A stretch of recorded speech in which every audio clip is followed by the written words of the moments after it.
बिस्मिल्लाहिर्रहमानिर्रहीम। स्टूडेंट्स, मैं उम्मीद करता हूँ आप खैरियत से होंगे। आज हम अपनी क्लास 10th की केमिस्ट्री सीरीज़ से chapter number 10 acid basis and salts का लेक्चर 12 डिस्कस करने जा रहे हैं। और आज के इस लेक्चर में हमारा टॉपिक ऑफ डिस्कशन है टाइप्स ऑफ सॉल्ट्स। स्टूडेंट्स, अगर हम सबसे पहले सॉल्ट को डिफाइन करें, हमने पिछले लेक्चर में भी सॉल्ट्स को डिफाइन किया था, तो हम कहते हैं salts are ionic compounds formed as a result of neutralisation reaction. यानी सॉल्ट्स हमारे पास आयनिक कंपाउंड होते हैं जो न्यूट्रलाइजेशन रिएक्शन के नतीजे में बनते हैं। और न्यूट्रलाइजेशन रिएक्शन को हम कैसे डिफाइन करते हैं, तो हम कहते हैं न्यूट्रलाइजेशन रिएक्शन हमारे पास वो रिएक्शन होता है जिसमें एसिड और बेस आपस में रिएक्ट करके सॉल्ट और वाटर में कन्वर्ट हो। तो जब भी एसिड और बेस आपस में रिएक्ट करके सॉल्ट और वाटर में कन्वर्ट होते हैं तो इस रिएक्शन को हम न्यूट्रलाइजेशन रिएक्शन कहते हैं। हमने एक एग्जाम्पल मैंने लिखी हुई है और रिपीटेडली मैं एक एग्जाम्पल यही कोट कर रहा हूँ। इसका पर्पज़ ये है कि आप इसको इजीली मेमोराइज कर लें, आपको ये अच्छे से समझ आ जाए, याद हो जाए और आप इसको कोट कर सकें। तो हमने हम रिएक्शन करवा रहे हैं। जब हमने बेस ली हुई है सोडियम हाइड्रोक्साइड, और जब ये HCl यानी हाइड्रोक्लोरिक एसिड को न्यूट्रलाइज करती है तो हमारे पास NaCl कॉमन टेबल सॉल्ट और साथ में वाटर बनता है। आज के टॉपिक में हमने टाइप्स ऑफ सॉल्ट्स को डिस्कस करना है। तो स्टूडेंट्स, हमारे पास 6 मेन क्लासेस हैं। ये 6 मेन टाइप्स ऑफ सॉल्ट्स हैं, जिनमें सबसे पहला जो हमारा टॉपिक जो सबसे पहली टाइप है सॉल्ट्स की, वो है नॉर्मल या न्यूट्रल सॉल्ट्स। ऐसे सॉल्ट्स जो complete neutralisation of the acid से बने। Complete neutralisation of the acid का मतलब ये है कि एसिड के पास जितने डोनेटेबल H पॉजिटिव आयन हैं वो सारे के सारे यूटिलाइज हो जाएं, इस्तेमाल हो जाएं। ये वो सारे के सारे यूटिलाइज हो जाएं, इस्तेमाल हो जाएं in the formation of water. यानी एसिड जितने H पॉजिटिव आयन दे सकता है वो अपने सारे H पॉजिटिव आयन डोनेट करे और वो बेस के OH के साथ मिलके वाटर बनाने में इस्तेमाल हो जाएं।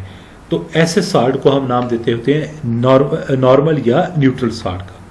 अब 2 एग्जांपल्स डिस्कस करेंगे। पहले एग्जांपल में अगर हम देखें तो हमारे पास हाइड्रोक्लोरिक एसिड है। जब इसका रिएक्शन NaOH से होता है तो ये अपना H जो है वो सोडियम हाइड्रोक्साइड के OH को देता है और ये आपस में मिलकर वाटर में कन्वर्ट हो जाते हैं और साथ में Na पॉजिटिव आयन और Cl नेगेटिव आयन मिलकर NaCl सोडियम क्लोराइड बना देते हैं। अब यहाँ पर अगर हम देखें सल्फ्यूरिक एसिड को, तो सल्फ्यूरिक एसिड जो है ये डाइप्रोटिक एसिड है, यानी इसके पास 2 H पॉजिटिव आयन हैं। तो जब इसके दोनों H पॉजिटिव आयन यूटिलाइज हो जाएं, ये जब दोनों H पॉजिटिव आयन डोनेट कर दे तो उस वक्त जो साल्ट बनेगा उसे हम नाम देंगे न्यूट्रल साल्ट। जैसे इस रिएक्शन में ये सल्फ्यूरिक एसिड अपने 2 H पॉजिटिव इस ऑक्सीजन को देता है और ये H2O में कन्वर्ट हो जाता है और फिर जिंक और सल्फेट आयन आपस में मिलकर जिंक सल्फेट बना देते हैं। तो आपके पास ये सेकेंड टाइप ऑफ साल्ट्स जो हमने डिस्कस करना है वो है एसिडिक साल्ट्स। एसिडिक साल्ट्स को हम डिफाइन करते हैं कि the salts which are form by the partial neutralisation of polyprotic acids. अब ये जरा पार्शियल न्यूट्रलाइजेशन और पॉलीप्रोटिक हम इसको पहले एक्सप्लेन करते हैं, डिस्कस करते हैं कि ये क्या होता है। देखिए, पॉलीप्रोटिक क्या है? Poly mean many, protic mean H positive ion या प्रोटॉन, जिसको हम H पॉजिटिव आयन से रिप्रेजेंट करते हैं। और हम ये पढ़ के हैं कि एसिड जो होता है वो H पॉजिटिव आयन देने की एबिलिटी रखता है। तो एक ऐसा एसिड जिसमें एक से ज्यादा H पॉजिटिव आयन देने की एबिलिटी हो उसे हम पॉलीप्रोटिक एसिड कहते हैं। और पार्शियल न्यूट्रलाइजेशन क्या है कि अगर किसी एसिड के पास 2 H पॉजिटिव आयन है, वो एक जो है H पॉजिटिव आयन को लूज कर दे और एक उसके पास मौजूद हो। यानी कंप्लीट न्यूट्रलाइजेशन नहीं है जैसे हमने ऊपर पढ़ा है, यानी दोनों H जैसे सल्फ्यूरिक एसिड के केस में 2 H पॉजिटिव थे, देने की एबिलिटी थी और दोनों H पॉजिटिव लूज हो गए। तो ये कंप्लीट न्यूट्रलाइजेशन है। पार्शियल न्यूट्रलाइजेशन क्या है कि अगर कोई acid 2 H positive ion donate करने की एबिलिटी रखता है तो एक H पॉजिटिव डोनेट कर दे, एक अपने पास रखे, तो this is called partial neutralisation. तो पार्शियल न्यूट्रलाइजेशन जो है ऑफ द पॉलीप्रोटिक एसिड, इसके नतीजे में हमारे पास जो साल्ट बनता है उसे हम नाम देते हैं एसिडिक साल्ट का। इसकी एग्जांपल के तौर पर हम देखते हैं जब हम पोटेशियम हाइड्रोक्साइड को सल्फ्यूरिक एसिड से रिएक्ट करवाते हैं तो सल्फ्यूरिक एसिड अपना एक H positive OH of the potassium hydroxide को देते हैं और वाटर में कन्वर्ट हो जाता है। और उसके बाद ये पोटेशियम आयन जो है वो HSO4 के साथ अटैच हो जाता है, जिसे हम पोटेशियम हाइड्रोजन सल्फेट या पोटेशियम बाइसल्फेट का नाम देंगे। और अब यहाँ पर इस साल्ट के अंदर चूंकि एक और H पॉजिटिव आयन मौजूद है जो डोनेट हो सकता है, तो इसलिए ये साल्ट हमारे पास एसिडिक साल्ट कहलाएगा। ये एसिडिक साल्ट जब मजीद बेस से रिएक्ट करेगा, यानी एक और मोल ऑफ KOH से रिएक्ट करेगा, तो ये आपके पास नॉर्मल या न्यूट्रल साल्ट में कन्वर्ट हो जाएगा। जैसे इस इक्वेशन में देखें, ये KOH जब पोटेशियम हाइड्रोजन सल्फेट या बायोसल्फेट से रिएक्ट करता है, तो ये वाला H पॉजिटिव जो है एसिडिक साल्ट का, ये इस OH से मिलके वाटर में कन्वर्ट हो जाता है और आपके पास K2SO4 पोटेशियम सल्फेट बनता है जो हमारा न्यूट्रल साल्ट है। नेक्स्ट हमारे पास है बेसिक साल्ट्स। एसिड से partial neutralisation of polyhydroxy base by the acid से बने, उन्हें हम नाम देते होते हैं बेसिक साल्ट्स का। अब पार्शियल न्यूट्रलाइजेशन हमने पहले डिस्कस की हुई है कि जहां पर अच्छा नहीं, हम इसको बेसिस के कॉन्टेक्स्ट में लेके आते हैं।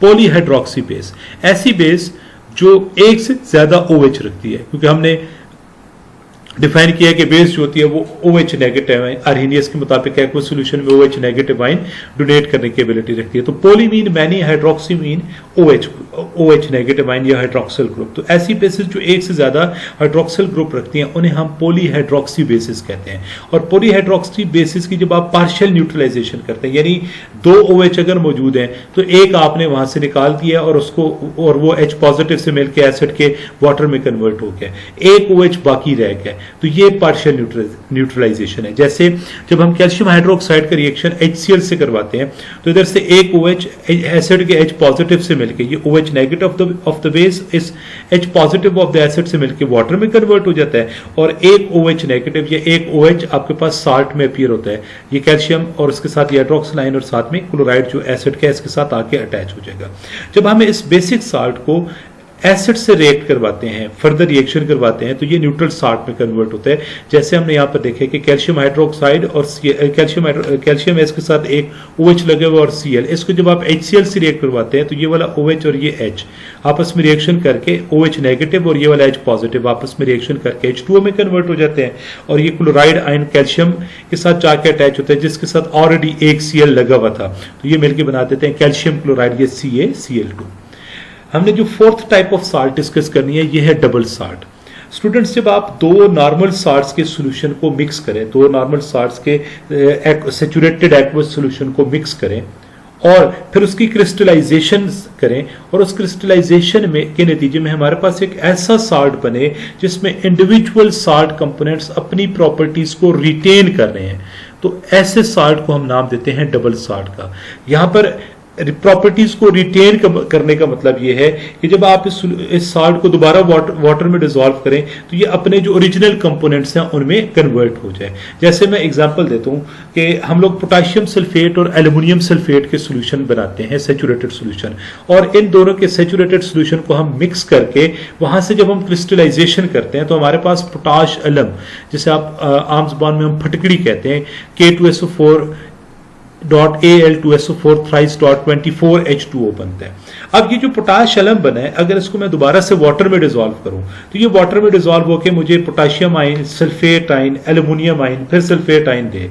तो इसका मतलब ये है कि जो ओरिजिनल प्रॉपर्टीज थी वो इन्होंने रिटेन रखी हैं, यानी दो साल्ट मिले हैं और इन्होंने आपस में, ये दो साल्ट को जब हमने क्रिस्टलाइज किया तो एक नया प्रोडक्ट बना है, लेकिन उस प्रोडक्ट के अंदर हर साल्ट ने अपनी प्रॉपर्टीज को, अपनी आइडेंटिटी को मेंटेन रखा है, रिटेन किए रखा है, अपनी आइडेंटिटी को लूज नहीं किया। तो ऐसे साल्ट को हम नाम देते हैं डबल साल्ट का।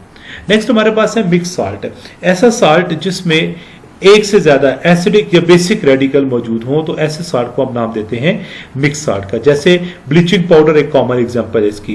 तो आपके पास अब यहां पर जो बेसिक रेडिकल है वो कैल्शियम है, और जो एसिडिक रेडिकल है वो OCl और Cl, दो एसिडिक रेडिकल आपके पास मौजूद हैं, तो इसलिए ये आपके पास कहलाता है मिक्स साल्ट। नेक्स्ट हमारे पास है कॉम्प्लेक्स साल्ट। कॉम्प्लेक्स साल्ट क्या होता है कि जब आप दो साल्ट के सॉल्यूशंस को मिक्स करें, दो साल्ट्स के एक्वस सॉल्यूशन को मिक्स करें, और मिक्स करने पर वो साल्ट अपनी इंडिविजुअल आइडेंटिटी खत्म करके एक नए कंपाउंड में कन्वर्ट हो जाए, जिसकी प्रॉपर्टीज मिक्स होने वाले या जिसकी प्रॉपर्टीज मिक्स होने वाले जो साल्ट्स हैं उनसे टोटली डिफरेंट हों, तो इससे हम नाम देते हैं कॉम्प्लेक्स साल्ट का। इससे पहले हमने डबल साल्ट में दो साल्ट्स को हमने मिक्स किया है, दो साल्ट्स के एक्वस सॉल्यूशन को हमने मिक्स किया है और एक नया साल्ट बना है, लेकिन वो साल्ट के जो कंपोनेंट्स हैं वो अपनी आइडेंटिटी लूज नहीं करते हैं, अपनी आइडेंटिटी को रिटेन करते हैं, उसको हमने डबल साल्ट का नाम दिया। और यहां पर जो कॉम्प्लेक्स साल्ट हम कह रहे हैं यहां पर दो साल्ट्स के एक्वस सॉल्यूशन मिक्स हुए हैं, दोनों साल्ट्स के एक्वस सॉल्यूशन ने मिक्स होकर एक नया कंपाउंड बनाया है, और उस कंपाउंड की प्रॉपर्टीज टोटली डिफरेंट हैं उन साल्ट से जो मिक्स हुए हैं, तो इस ऐसे साल्ट को हम नाम देते हैं कॉम्प्लेक्स साल्ट का। अब हम इसकी एग्जांपल में हम ले रहे हैं, इसकी एग्जांपल में हमने सोडियम हेक्सासियानोफिरेट लिए और ये सोडियम साइनाइड और आयरन साइनाइड के सॉल्यूशन को मिक्स करने से बना है। अब जब दो सॉल्ट के सॉल्यूशन को हमने मिक्स किया तो ये जो प्रोडक्ट बना है ये एक नई चीज है। इसको जब आप वाटर में डिसॉल्व करेंगे तो ये आयोनाइज होकर आपको सोडियम आयन और हेक्सासियानोफिरेट आयन देगा। अब ओरिजिनली अगर हम बात करें तो हमने मिक्स किया है सोडियम साइनाइड को, जिसको आप वाटर में डिसॉल्व करेंगे तो आपके पास Na पॉजिटिव और Cn नेगेटिव आयन बनने चाहिए। इस तरह FeCN, अगर फेरस साइनाइड को हमने डिसॉल्व किया है इसके सॉल्यूशन में ये आयन होंगे। लेकिन अब जब ये दोनों साल्ट मिक्स हो गए और इनके मिक्सचर के बाद ये प्रोडक्ट बना है सोडियम हेक्सासियानोफिरेट, तो इसको जब आप वाटर में डिसॉल्व करें तो इससे जो प्रोडक्ट बन रहा है उसमें जो आयन्स हैं उसमें सोडियम तो है लेकिन ये वाले 3 आयन मौजूद नहीं है। एक नया कंपाउंड, ये एक नया कंपाउंड बना था जिसकी आयनाइजेशन से टोटली डिफरेंट आयन्स बने हैं। तो इस टाइप का साल्ट जो होता है उसे हम नाम देते हैं कम्प्लेक्स साल्ट या कम्प्लेक्स कंपाउंड का। नेक्स्ट एग्जाम रिलेटेड क्वेश्चंस हैं। सबसे पहले what are normal salts, give 2 examples आप लिख सकते हैं। How does basic salt turn into normal salt, यानी कैसे बेसिक साल्ट को नॉर्मल साल्ट में कन्वर्ट किया जा सकता है। एक बड़ा आसान सा क्वेश्चन आपसे पूछ सकता है कि डिफरेंट टाइप्स ऑफ साल्ट के नाम लिखो। फिर आपसे थोड़ा सा कॉन्सेप्ट बेस्ड क्वेश्चन पूछेगा, कहेगा कि ये जो साल्ट लिखा हुआ है ये कैसे बेसिक है। फिर वो कहता है जी सोडियम सल्फेट एक न्यूट्रल है लेकिन sodium hydrogen sulphate acidic salt है, जस्टिफाई करें ऐसा क्यों है। उसके बाद फिर आपको कहता है you are in need of an acidic salt, how can you prepare it. आपको एक एसिडिक साल्ट चाहिए, आप उसको कैसे प्रिपेयर करेंगे। उसके बाद आपको कुछ साल्ट देता है और कहता है जी आइडेंटिफाई करें इनमें नॉर्मल साल्ट कौन सा है, न्यूट्रल कौन सा है, मिक्स कौन सा है, कम्प्लेक्स कौन सा है। और उसके बाद अगर आपको लॉन्ग क्वेश्चन में देगा तो वो आपसे पूछेगा व्हाट आर साल्ट और explain different types of salt with suitable example. तो स्टूडेंट्स में ये जो क्वेश्चन नंबर 4, 5, 6, 7 है, ये जो 4 सवाल हैं ये जो हमारे SLO बेस्ड क्वेश्चंस आते हैं ये उससे रिलेटेड हैं जिसमें आपसे कॉन्सेप्ट के बारे में पूछा जाता है। ठीक है, तो मैं उम्मीद करता हूँ आपको ये बातें समझ आई होंगी। अगर किसी किस्म को कन्फ्यूजन हो, कोई बात समझ नहीं आए तो उसे कमेंट में लिखिएगा, आपको जरूर आंसर मिलेगा। Thank you very much.